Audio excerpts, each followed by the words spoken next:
On a golden morning in a village where the mountains rose like sleeping giants and the river shimmered like silver ribbons under the sun, people gathered in the marketplace.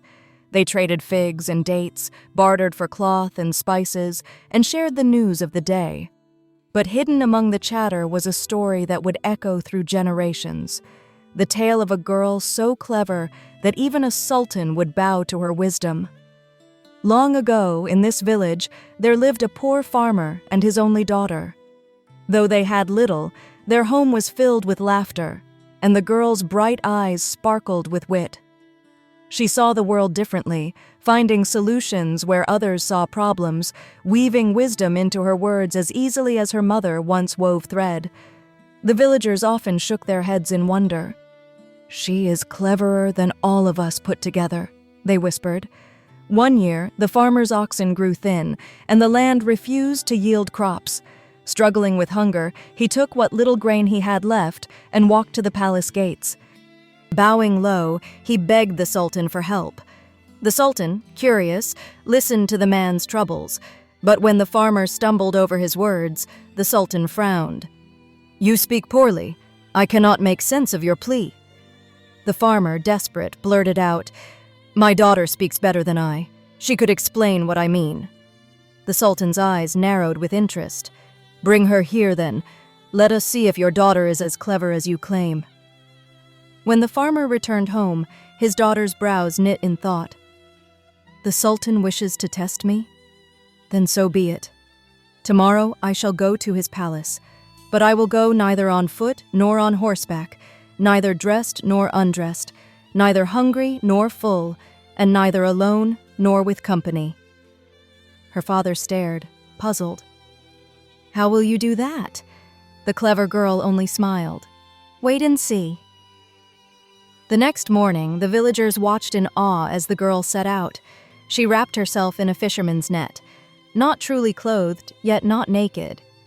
She tucked a single onion under her tongue, so she was neither hungry nor full.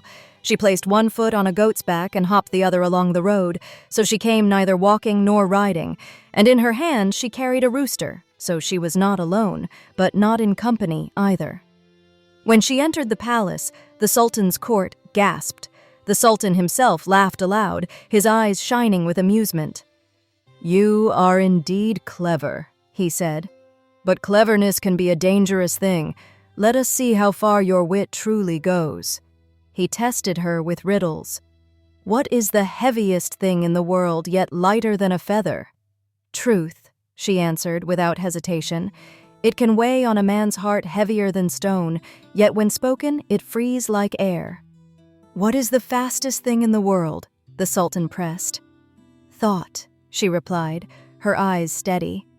"It leaps further than any horse, faster than any falcon, and reaches places no man has set foot." The Sultan leaned forward. "And what is the most precious thing in the world?" She paused, then said softly, "Trust. Without it, kingdoms crumble.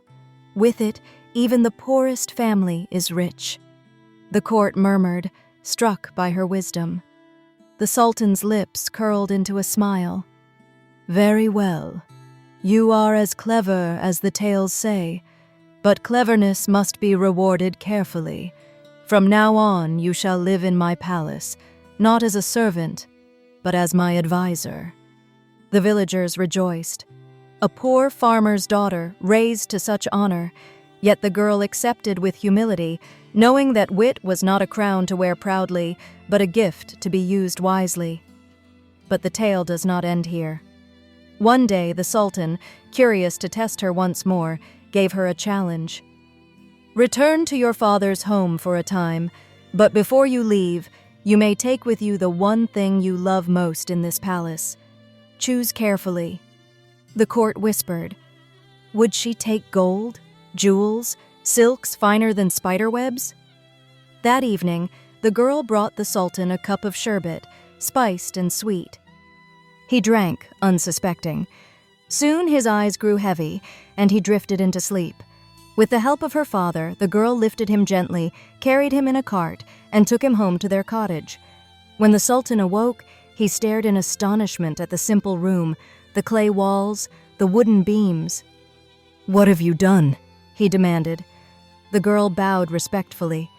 "You told me to take from the palace the one thing I loved most, and I chose you." For a moment, silence hung like a held breath. Then the Sultan laughed, a deep, joyful sound that filled the room. "Clever indeed, cleverer than I imagined, and wiser than many kings."